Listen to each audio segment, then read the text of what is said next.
It's lovely to be here to talk to you about this new book that's come out. It says that you took almost 25 years to write this book.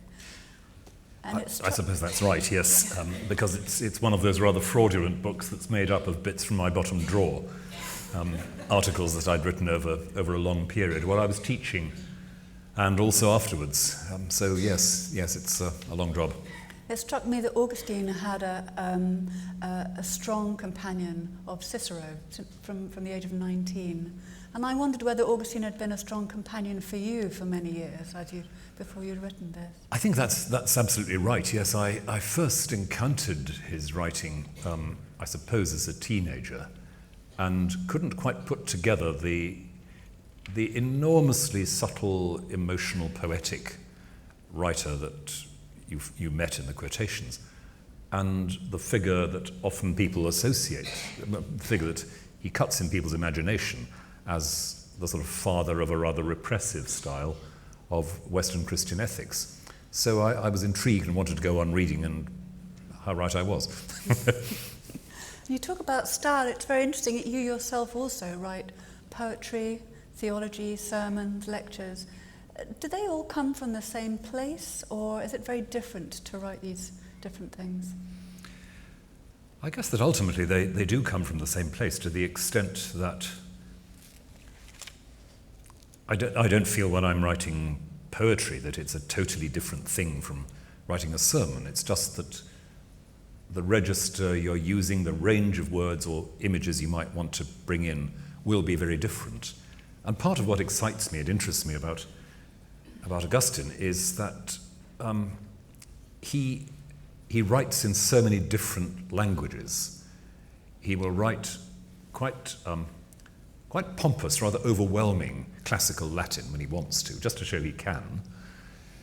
He'll write, as in the Confessions, an extremely poetic, rhythmical, evocative kind of language, which is highly personal and directed straight to the heart. And in his sermons, which weren't really written at all, but taken down as he delivered them, it's entirely colloquial. He will break off from time to time. He'll say, you remember I was saying last week, and he'll say, there are too many people standing at the back, can you move up a bit? And that kind of thing. So you have a real glimpse, almost a recording of Augustine as a speaker. And part of the fascination of the work is all this great variety, the different voices and languages he can use. And of course he had an extraordinary journey and had very different ideas at different times. Extraordinary, yes. We start with in North Africa, Western Roman Empire. And it's a very interesting place, isn't it? It's very wealthy. It has a lot of, it can trade grain to Sicily and Italy, and they have gladiator shows and poetry competitions.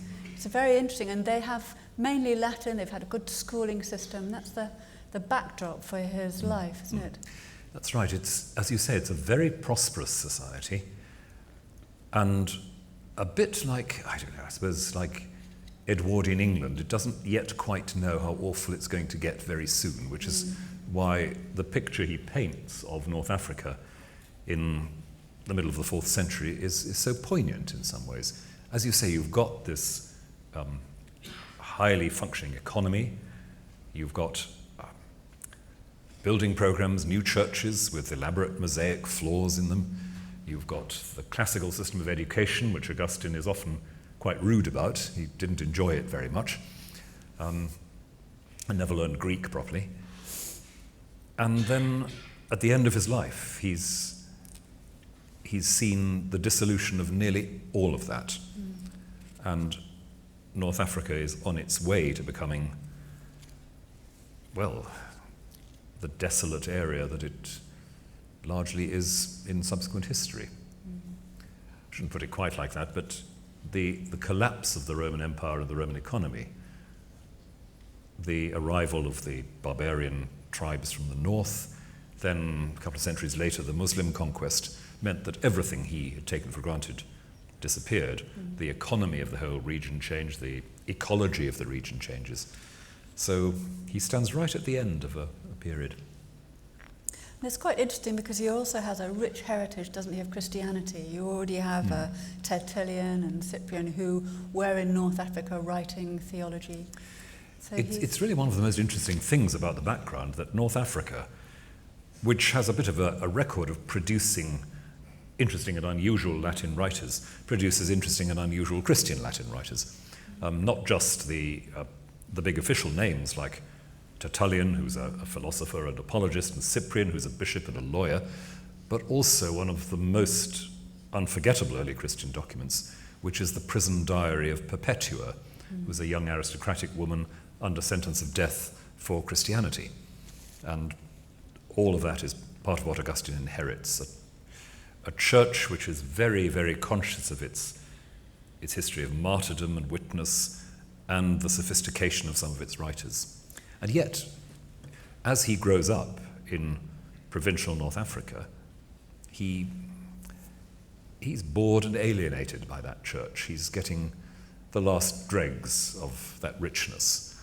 And it's as if he tells us in his autobiographical recollections, when as a young man he begins to ask the awkward questions young people ask about Christianity, there's a bit of a "don't bother your pretty little head about that" reaction from the local clergy, and so he gets very disillusioned.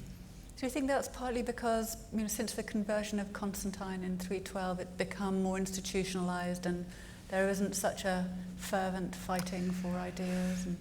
That's partly true, but only partly, because at the same time as you have a kind of routinized and official Christianity, you also have this very, very militant Christian opposition group. You have a church which is deeply divided. One group which says that the other group has compromised impossibly and must never be tolerated. So it's also a pretty fierce environment. And I don't know, Augustine doesn't ever say this, but I have a suspicion that it can't have helped as he was growing up to see a church that was so bitterly and often pettily and violently divided.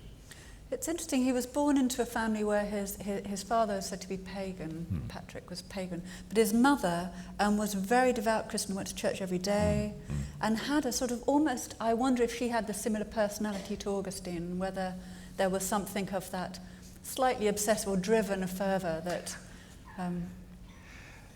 Monica, his mother, is a fascinating figure, and I think just as Augustine himself is one of the figures of antiquity we see most in the round, Monica must run him fairly close because he gives such a very complex portrait of this not educated or literate woman who is also at the same time immensely sophisticated in her way, articulate, psychologically very powerful, manipulative, some people would say.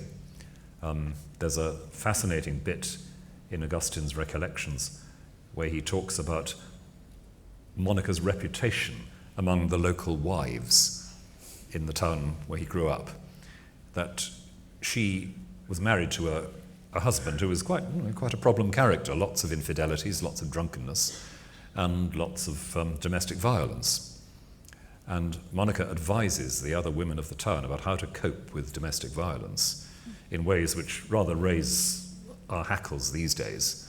But she's clearly a very powerful woman. She talks to the others about how you cope with this, what you do with it, how you don't simply become a victim. And although part of that is, again, as a manipulative, it's women's strategies for surviving in violent environments, you just get this picture of someone who is a rather exceptional personality, forcing her way, impressing her views on others. Isn't there a moment where she can... don't we have a glimpse of perhaps times when she can fall a little bit? There was a time when he mentioned that she took a few sips of wine in the cellar every now and then, and then it became a habit. That's a fascinating glimpse. One of Monica's stories about her own childhood, obviously. She liked to say that the reason she never became an alcoholic was that as a little girl she used to go and fetch wine from the cellar for her parents, and she liked to sip a little bit on the way back. And this got to be a compulsive habit, until one day, one of the slave girls in the household lost her temper with the young girl and called it, it's a wonderful Latin word, meribibula, little boozer.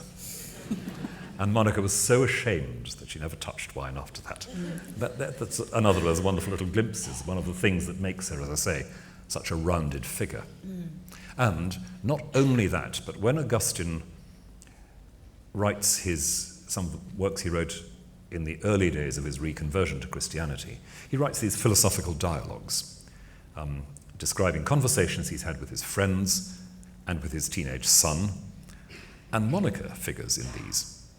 And it's perfectly obvious that while she's not the kind of intellectual the others are, Augustine insists that people should listen to her, because she's talking more sense than a lot of them are. There's something about the value of life experience. Absolutely. And being very human, which seems to run as a theme, one way or another, exploring that through his life. That's right. He's not the first Christian to write an autobiography, but the kind of autobiography he writes is a really new book. So it's not like the Eastern writer Gregory Nazianzen writing a poem about his life, because that's a rather formal exercise where Gregory describes how he grew up, how he got his position, all the controversies he was involved in, and how he was right and they were wrong. Augustine doesn't do that. He writes his confessions as a direct address to God. He says to God, as it were, now you have always known who I am and what I am, and I will only find out who I am by talking to you. So the whole of the confessions is this long prayer to God, but a prayer in which he's constantly saying, now help me see what's going on here. This is what I remember, and you must have had some purpose in this. So what was it all about? It's a very self-interrogating book, and that's part of what makes it so extraordinary. He's constantly scratching away to say, what was really happening?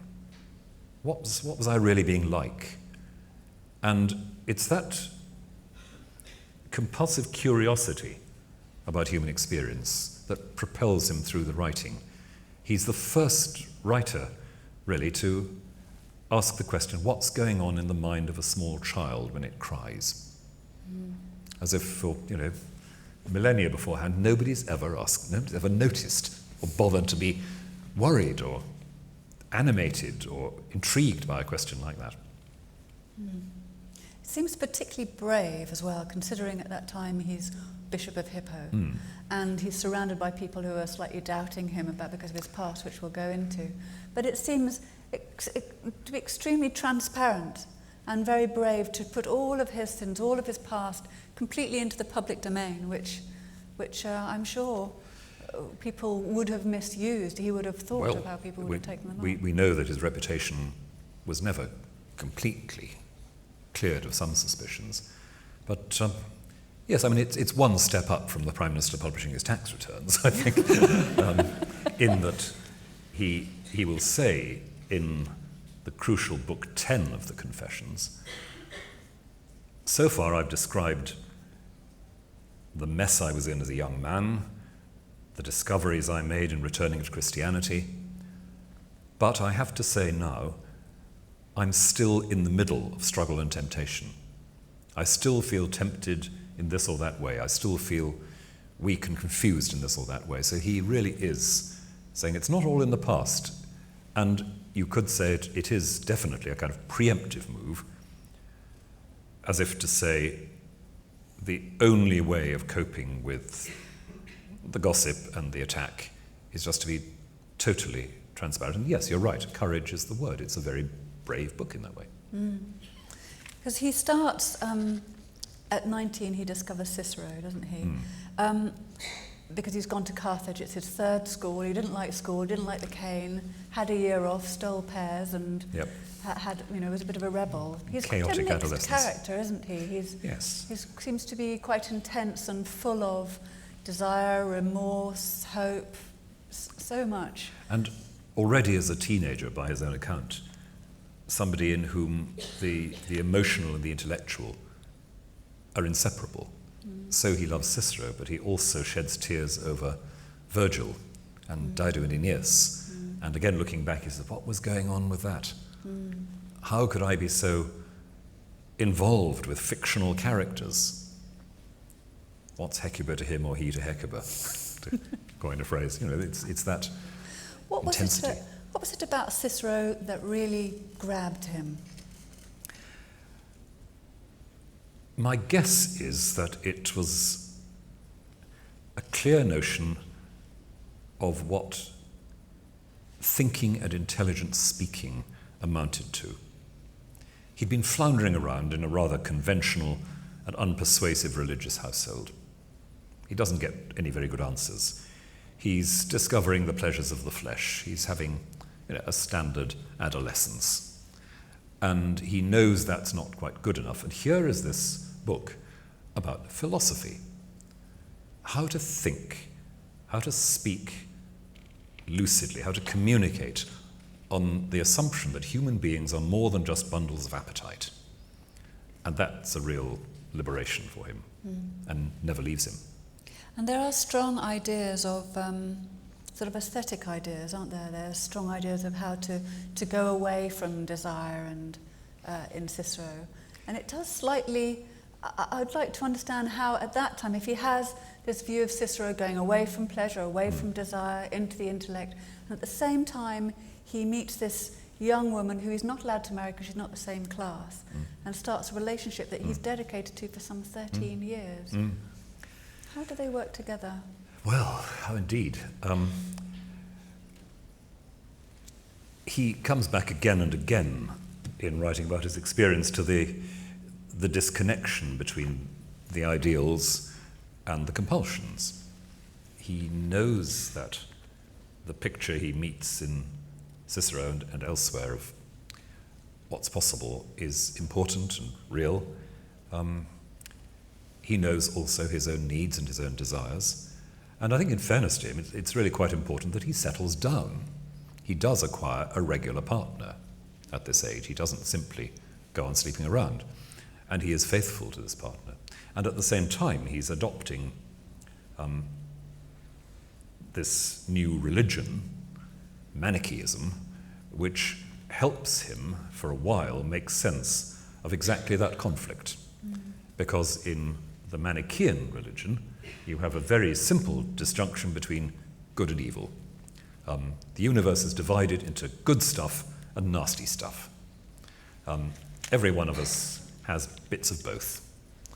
And for the very dedicated elite of the Manichaean movement, this means being a vegetarian and a celibate.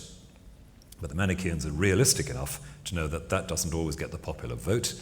So there's a kind of supporters club element in Manichaeism, where people say, we really approve of the elect, we think they're wonderful, but we don't think we're up to it, frankly. And so Augustine can settle for that, and it suits him quite well for a while. One of the things that was interesting is what turned him towards Manichaeism, that I read that he picked up a Bible, a bad Latin translation of the Bible, and was, I think the word used at that time was disgusted by what he read. He thought it was a primitive myth of Adam and Eve. He couldn't understand how the patriarchs could be so violent. And then the different genealogies of Matthew and Luke, he just refused. So he turned to something, it seems, that had a proper, strong sense to it. Yes. Because the Bible just didn't make sense. That's absolutely right. It's as if, faced with Manichaeism, you've got an organised body of thought. Somebody has sat down and worked this out. Whereas you pick up the Bible, and unless you have a very robust theology to start with, it doesn't read as if somebody's worked all this out. You start reading and think, what's going on? What's God up to? Or indeed in the immortal words of Randolph Churchill, when he tried to read the Bible from page 1 onwards, he apparently exclaimed, I paraphrase very slightly after a few pages, God, isn't God a bastard? And Augustine has something of that reaction. Yeah. And he's got a barely literate Latin translation to work with. He's got no sense around him of a kind of intellectual way of coping with what seems to be the model of the Bible. And here is this, as we would now say, new religious movement coming along.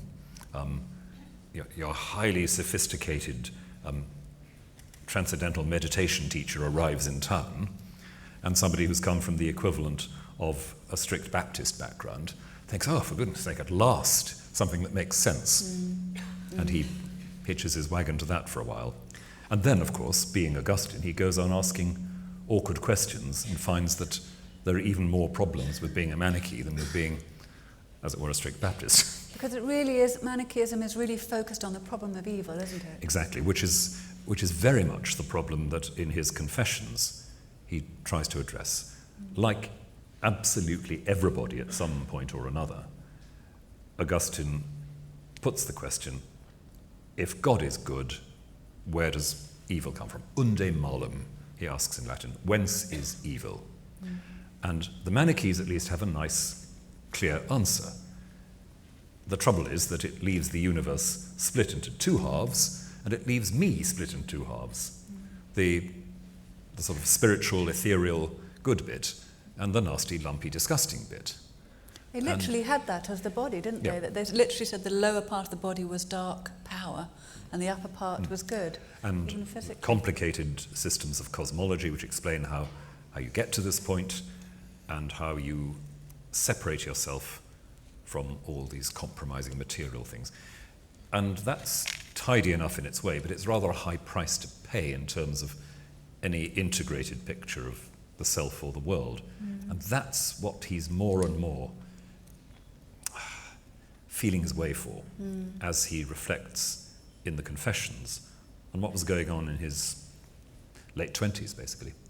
And a good friend of his thinks he's going to die and converts. He's also a Manichae, and he converts at the last minute, and this really disturbs him. That's right, yes. Yes, Augustine is absolutely knocked sideways by this event. The friend who's baptized on what he thinks is his deathbed. And Augustine does his best to put him off. And he's obviously still ashamed of this years later. He remembers all these extraordinary emotional crises in his youth. And he writes, just as he writes about childhood as no one else writes, he writes about bereavement as nobody else writes. So he can talk about losing a close friend as a teenager and give a sort of step-by-step account of the experience of bereavement, which is absolutely unique in the ancient world. So he's always going back to these events. But sorry, that's by the way. But yes, he does see around him people who are finding problems with Manichaeism as he is, and there is that remarkable moment. I wonder if it is, I wonder if it is actually central, because he's trying to find something that will match the intense human experience of love and life, and these things just aren't cutting it. The next thing he goes to is mystical Neoplatonism, doesn't it? Yes. And even though there are wonderful figures like Ambrose who are there having groups, reading, translations, it doesn't last long for him, does it? No, I think that's exactly right. He's always looking for something that will allow him not to amputate bits of his humanity. So Manichaeism, after a bit, he comes to think, well, that really won't do. So he then begins to explore a more advanced kind of mystical meditation. And he tells us in Book 7 of the Confessions that actually he didn't do too badly. He managed to purify his mind and raise his spirit to a higher level. He managed to see intuitively something of the infinity and liberty and absolute otherness of God. And then there was what happened the following morning. What do you do next? So he wants to have a vision that also changes things. And he puts this in one of those amazing turns of phrase that you never forget in the Confessions. He says he wants a vision that's not only for looking at, but for living in. not only for looking at, but for living in. And that really sums up, I think, so much of what he's after. Yeah, very much. Humanity of it. Yes, so he more and more crafts his thinking with help from intelligent Christians that he's meeting, crafts his thinking in a way which allows him to say the paradox of Christian faith is that in order to rise to the heights of the vision of God, first of all, you have to come down to earth. In order to go beyond the flesh and its desires and needs, you've actually got to understand it and sink into it. And that's what he means by humility, that much misused word. He says that the Christian is the person who's discovered a God who is humble in our presence. God literally comes down to earth in the Christian story. So in another of the great metaphors, Augustine says, what you have to do is you see God, as it were, the dead body of God, prone in front of you. God has come down to earth and died in Jesus Christ. So what do? You fling yourself down on top of him, says Augustine. And when that mortal, humble humanity rises, so do you.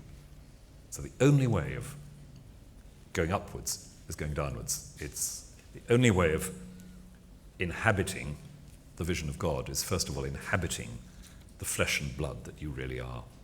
And that allows him to think all sorts of long and new thoughts about the importance of time and memory and the understanding of place as well as time. It justifies, in a way, his endless curiosity about what kind of being a human being is, because these things are not to be amputated. They're to be integrated and transfigured somehow. That's what he's after. So does it mean then that creation, humanity and creation itself becomes something that is, in essence, good rather than something to be avoided? Exactly so. The problem he finds more and more with the Manichaean religion is the problem that the stuff of this world and of my world as a person is fundamentally bad. And he says that can't be right. So he develops, again, in his thinking in the Confessions, his autobiography, this very complex view that evil is never a kind of thing. It's always a lack, a malfunction. Evil is good things going wrong. It's not bad things doing stuff. So instead of evil being an active principle in the universe, it's an absence. It's a failure. It's a malfunction. And even the devil, instead of the devil being for Augustine a sort of vastly powerful, subtle, dramatic, Miltonic figure, the devil is the most pitiable creature in the universe, because the devil has got the largest possible number of things wrong. The devil is, to coin the old phrase, clever but stupid. And evil is always that deficiency in things. Now, that means, of course, just as we might say of a cancer, it's a malfunction of the life of cells, and it does immense damage. To say that evil is negative or a privation isn't to deny that it does immense damage. But there's no principle behind it. It's just the fact of things going wrong, things tangling. Perhaps a lack of focus, a lack of bringing things back together. Well, yes, and that's exactly how he approaches it when he thinks of how evil works in our own lives. Not again that we have an intrinsically evil will, but that we are born into a setting where we are consistently misjudging, misreading our world and failing to see how it hangs together. And is that still the idea of pleasure being something that takes us off course? Interestingly, Augustine does allow that pleasure, including bodily pleasure, including sexual pleasure, can be a good in itself. He's not somebody, unlike many of his contemporaries, not somebody who thinks all that is evil. But he wants to see an understanding of all that, which, if you like, leaves us not just passive to our instincts, but intelligently inhabiting our pleasures, our delights and our desires. Now, of course, at times that leads him to some very bizarre things, especially in later life, when he's arguing passionately and not always very clearly with some opponents, and he wants to say what's bad about sexual desire, for example, is that it's irrational, and in paradise, Adam and Eve were sexually aroused when they wanted to be, when they decided to be, and that was, that made it all right. And things get a little bit peculiar. But you can see, I think, why he does want to say that just talking about pleasure won't do unless we're prepared to integrate it into an intelligent picture of myself and how my place in the world works. Well, was there also an understanding or an attempt to understand our psychology in that didn't he write things about how somebody else mustn't fulfill us, somebody else mustn't be the end of our desires? Very much that so. If we can love freely, yes, then somehow we have God in our love with each other. Yes, that goes back to the very moving passage about bereavement in the Confessions, where he describes the loss of this close friend as a young man. And he says, my problem was that I didn't really love him humanly. I projected everything onto this friend. I expected him to be the answer to all my problems. Mm-hmm. And so when he died, I felt I'd been pulled apart, destroyed. And so I was completely at a loss. I had nothing left in me. And I grieved for my dissolution more than for his death. And he unpicks that with great subtlety over a number of pages and says, the thing is, we've got to learn to love other people for what they are, not for what they do for us. And in that, somehow, we discover something of what the love of God is about. Because the love of God, ultimately, is the love of what God has made. That's us. God loves us in our own terms. I find myself wanting to ask, did he therefore mean that if you weren't being selfish in that way, that you could find that kind of sense of loving God through sexuality with a partner? But I stop myself there slightly, because I see that his transition to Christianity is a transition from asking, how can I get to Christ, to how does Christ come to me? Which is a very different approach to spirituality, isn't it? Yes, he's not. I mean, he will, in later life, he will say explicitly in his commentary on John's letters that the embraces of the marriage bed can be a foretaste of heaven and a sense of, an opening up to God, which he wouldn't have said at some points of his career. But as you say, and it's a very important point, he's not thinking, how do I find the right experiences to trigger a relation with God? But how do I sort of drop my expectations, my self-images, my hopes and longings and dramas, so as to let God come to me? And that's the key moment in the autobiography, The Confessions, where he recognizes he can't move, he can't make a decision. Something has to come in and pick him up. I think a lot of us get to that point where we try everything to find our way and then eventually surrender. And that's right, and he describes going out into the garden in Milan. And he's on the point of giving up this very important job in Milan. He wants desperately to find a way back to Christian faith. He can't quite find the energy to make the decision. He's still stuck in all sorts of, as he sees it, unhelpful and destructive habits. And he goes out into the garden and he flings himself down on the grass under a tree. and weeps. And then hears this voice. He says, from the next door garden, a child playing a game. Pick it up and read it, pick it up and read it. And he goes back into the house and picks up the letters of St. Paul and reads a passage and says, okay, point made. And somehow the trigger has been pressed. He's able to make a decision and to change. And how does he engage with the Bible in such a different way? Because we've had him being completely disgusted with what he read and unable to really come to terms with the spiritual worth of this book. And suddenly it's full of grace. How does that... Well, partly it's the influence of St. Ambrose. He goes to Milan, he gets this very, very important civil service job in Milan as one of the imperial orators. He's set on what's obviously going to be a brilliant career in public service. And he wanders into the cathedral in Milan and he hears St. Ambrose preaching. And St. Ambrose, who is a very, very sophisticated intellectual indeed, is probably at this very moment preaching the series of sermons which we still have on the book of Genesis. Ambrose is working his way through exactly the stories that Augustine found most difficult.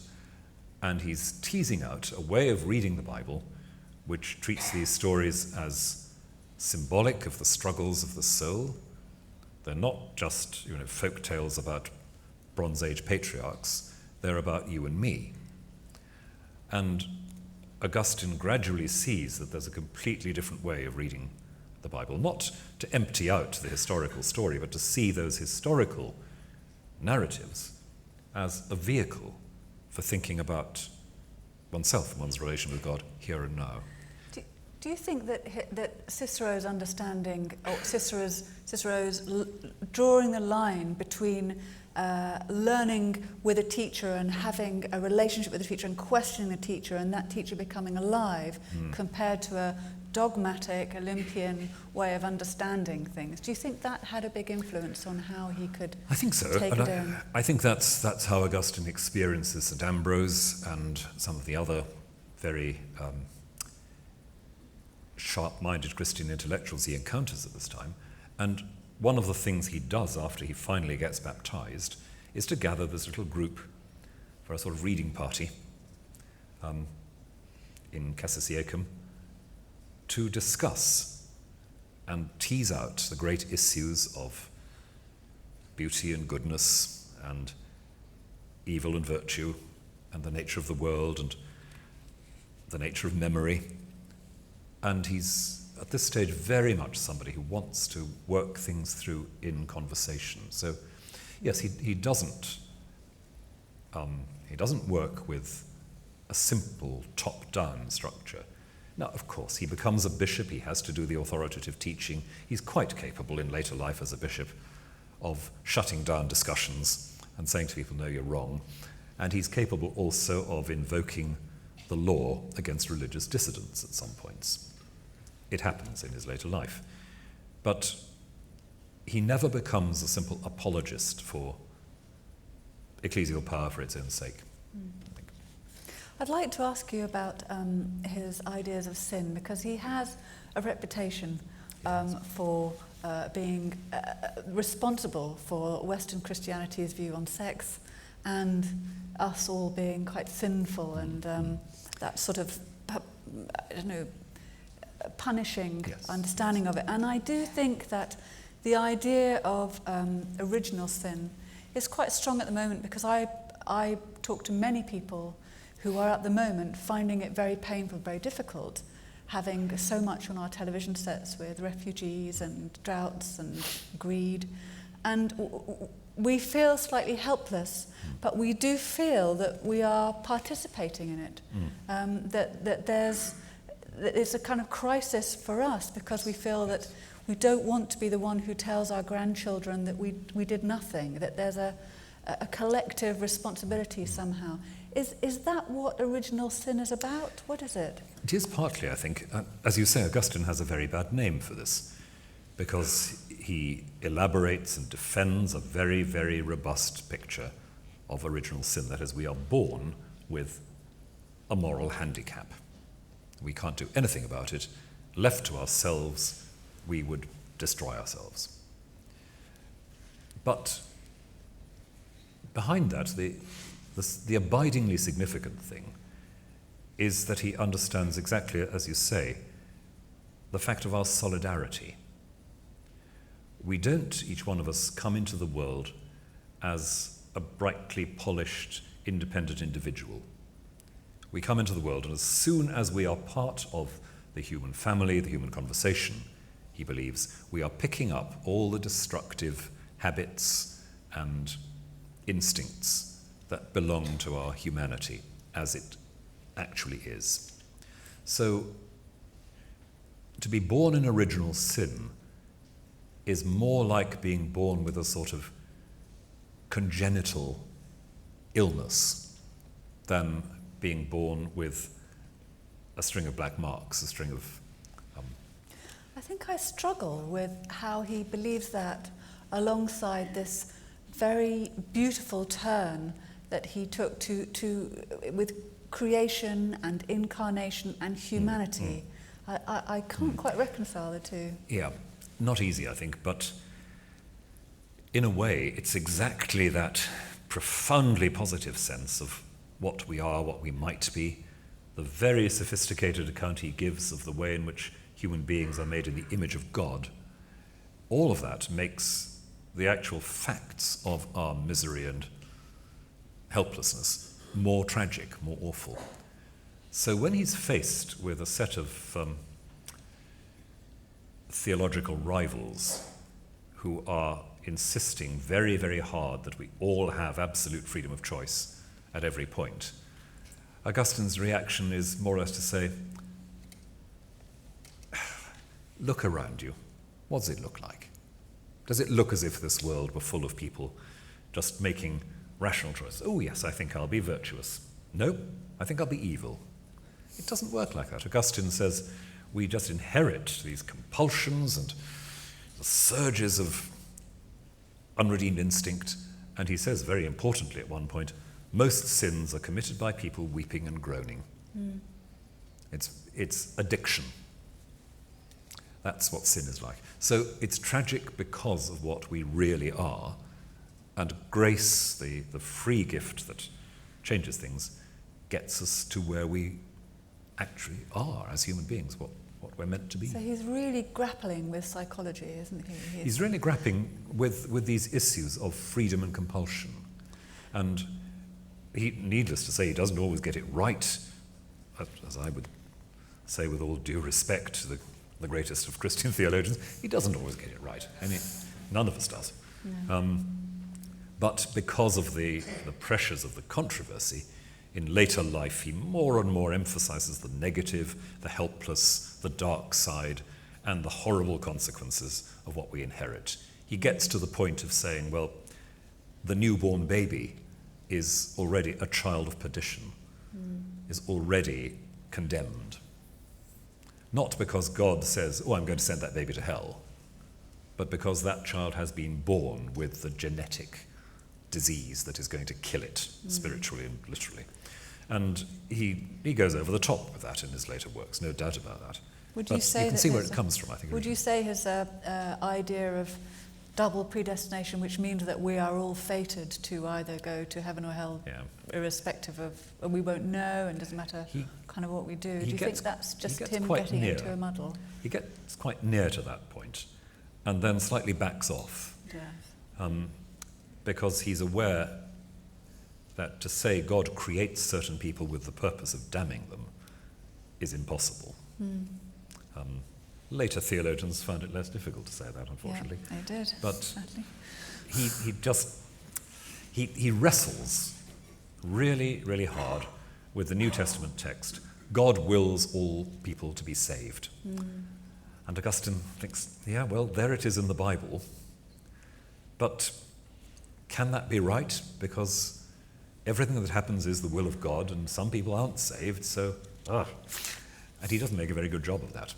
It's one of his most embarrassingly convoluted arguments, and you feel, again, the pressures closing in on him. Yeah. Yes, we feel that's quite strongly. And the sense of him developing psychology Because when you're branded as being sinful from a baby, there's a sense of shame that gathers in somebody. Yes. And if it was that we would then open up to the love of God, shame stops you from opening up to love. So there's a whole another psychological leap for him to.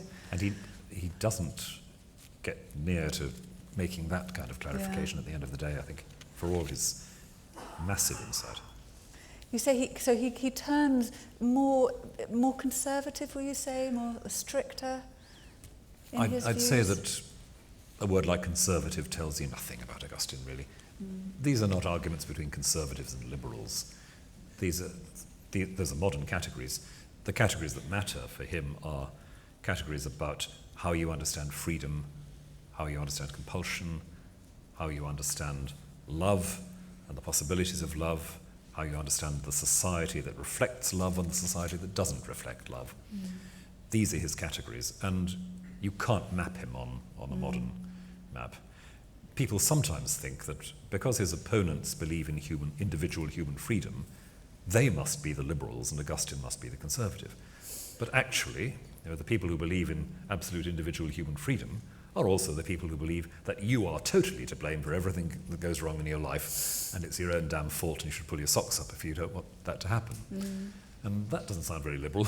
No. So, you can't just... What do you think the difference is between someone who is very sincerely grappling with strong theological views in that way and someone who goes over a line and becomes a sort of a more destructive kind of fundamentalist view, which, Christianity certainly has had? It's a good question in the context, because Augustine is living in a very violent world and a religiously violent world.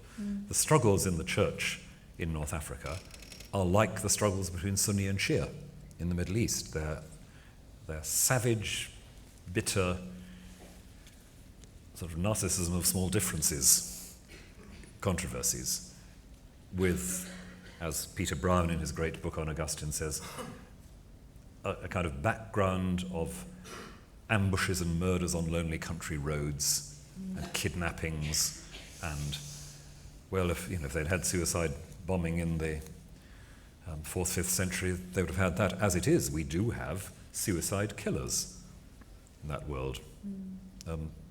Religious fanatics from the dissident party in North Africa who will kill and be killed and will attack and murder other Christians. So that's part of the background. Now, Augustine is always, again, struggling with the question of coercion. He doesn't believe you can coerce people into faith. He doesn't approve of the death penalty for heretics.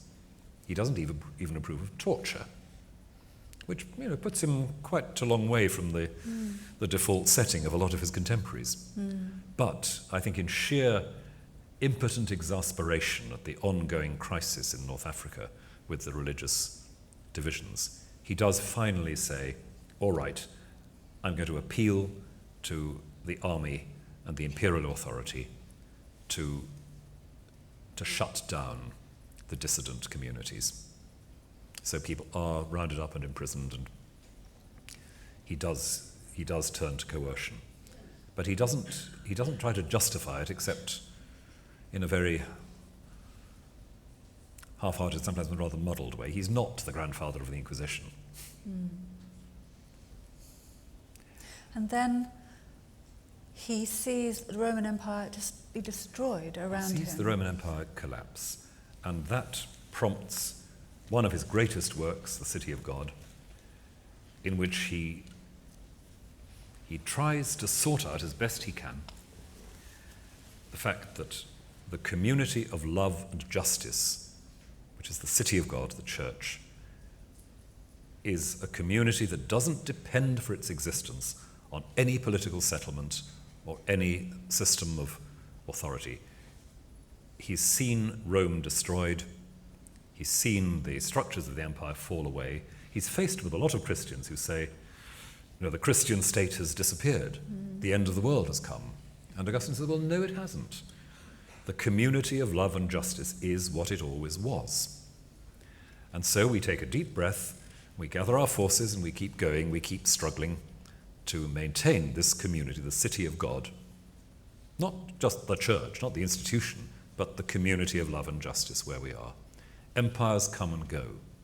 And if we absolutize any state system, any pattern of human authority, if we absolutize that and say that has to be defended at all costs, otherwise the city of God disappears, that, he says, is completely wrong. So we're back to being in a kind of living dialogue with things, always trying to work things out as we go along, renewing ideas, making them relevant again. Nothing's dogmatic and stuck. Well, obviously he's human. Of course, he's a dogmatic believer. He believes in the creeds, he believes in what he writes about grace and so forth. And yet, reading him again and again and again over the years, the impression I have is just not of someone who wants to close down questions. He's somebody who will almost always, having put a question and found an answer, say, I'm not so sure about that. And again, uniquely among the great figures of the early church, he's the only one who writes a book about what he's got wrong. At the end of his life, he writes the Retractations. It's a survey of all the books he's published, and he says, in such and such a book, I argued this, and I think I was probably wrong about that. And again, back to what he was saying about courage, it's the same principle as he works on in the Confessions. And there's a rather moving image of him just before he died with his wall covered with psalms. That's right. Essentially retreating, because he was quite a monastic, which we haven't had time, we won't have time to go into, but he was essentially a kind of monastic, contemplative type, and he plastered psalms all around his walls. Yes. He lives in community with his clergy, under a rule of life, with the recitation in common of the Psalms every day, the Psalms which are so important to him. He understands about silence, contemplation, wordless prayer, and as he lies dying, with the barbarian troops besieging the city, as I think I said to you a few weeks ago, it's like somebody living in Palmyra a couple of years ago, or in Aleppo. He has the Psalms of Repentance written out on large sheets and pinned to the walls of his bedroom. And that's how he dies and where he dies. Thank you. I'd like to open this out to questions. I'm sure there are quite a few questions in the audience, and I understand we have microphones. Do we have two microphones? So we have one for this side and one for that. There's somebody who's put their hand up there already. One there. Is there a second person we can get the microphone to so we can be ready? And is there anyone else who would like to ask a question as well? There's one here as well. The philosopher Wittgenstein famously starts his masterpiece Philosophical Investigations with a long quote from Augustine. This has puzzled many people.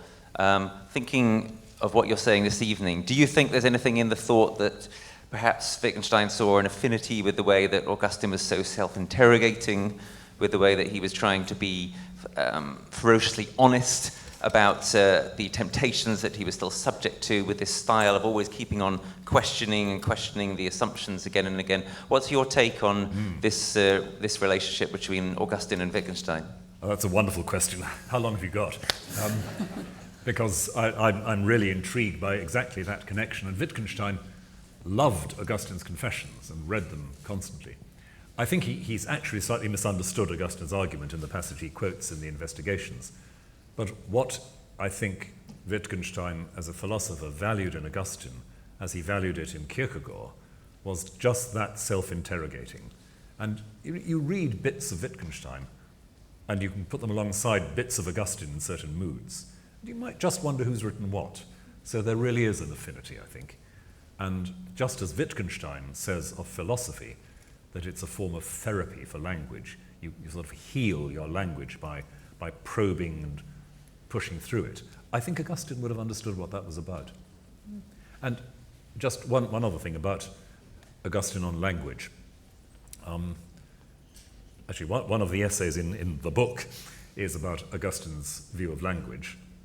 And rather than just seeing language as a way of labeling things out there, Augustine is fascinated by the way in which language works at different levels, how it uses metaphor, how by using metaphor and by deliberately making it a little bit more difficult, it keeps language sort of exploring and pushing, so that his picture of language is something which is always probing out into the world, not just stamping on the world. So I think there's a real crossover. Thank you. I don't think that you're going to find my question such fun. I'm sorry.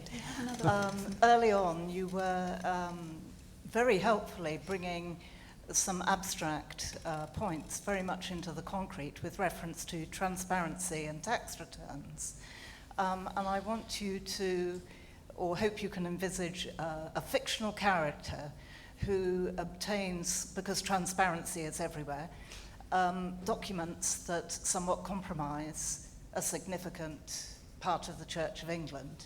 And I wonder, during your time as Archbishop, when these documents were discovered, how you promoted the clergy discipline measure, which, and I Googled it again this evening, because it's so much on the fringes, or it's used in a way as if somewhat tedious or insignificant gossipy type matters are.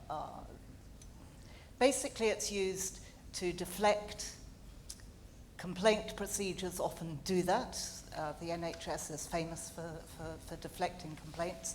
So I did want to know, from the abstract to the concrete, during your time as Archbishop, how you promoted the clergy discipline measure so that the kind of transparency that is quite generic in other professional quarters would be seen to be done within the Church of England.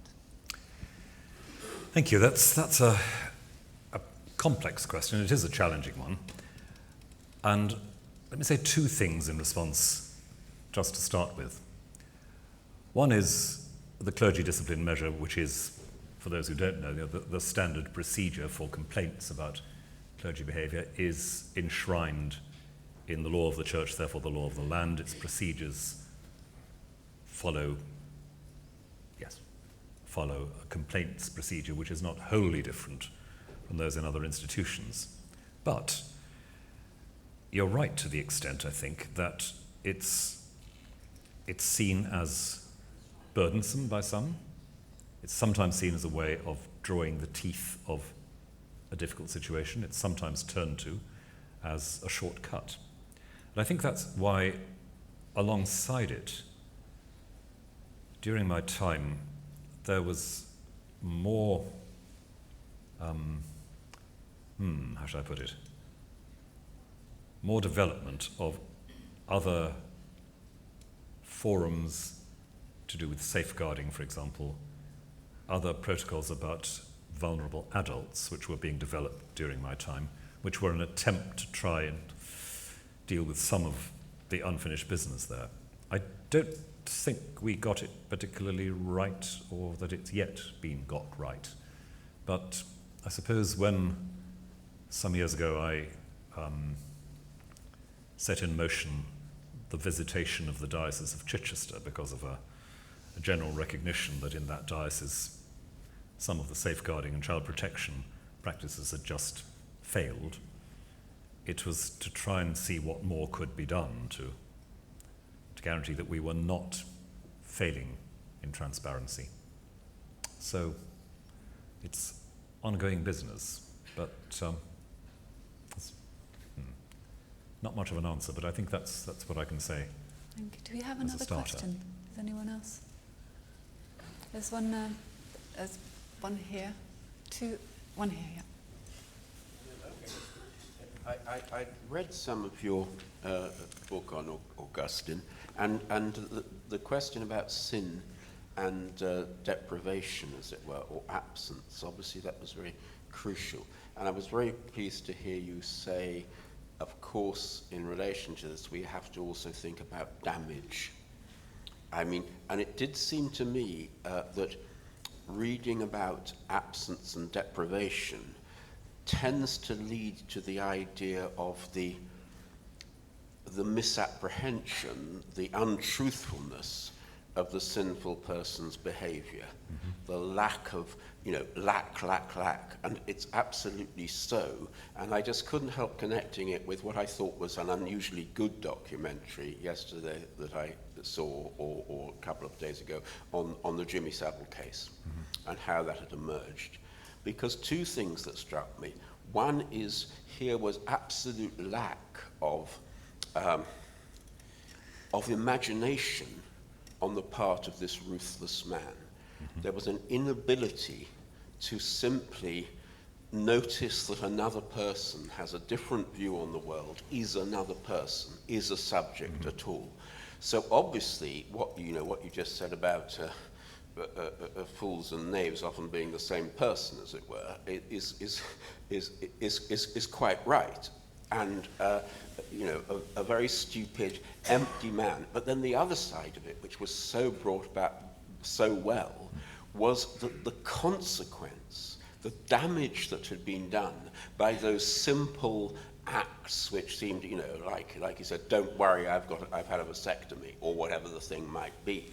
That kind of thing which was revealed had such consequences that it had ruined lives, and this was just conveyed so well, in a way, it had taken a long time for it. Now, what struck me is that...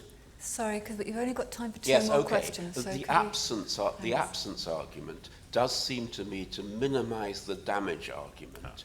And it would minimize the damage argument in terms of, say, Pol Pot or the concentration camps or whatever, the things that Primo Levi couldn't,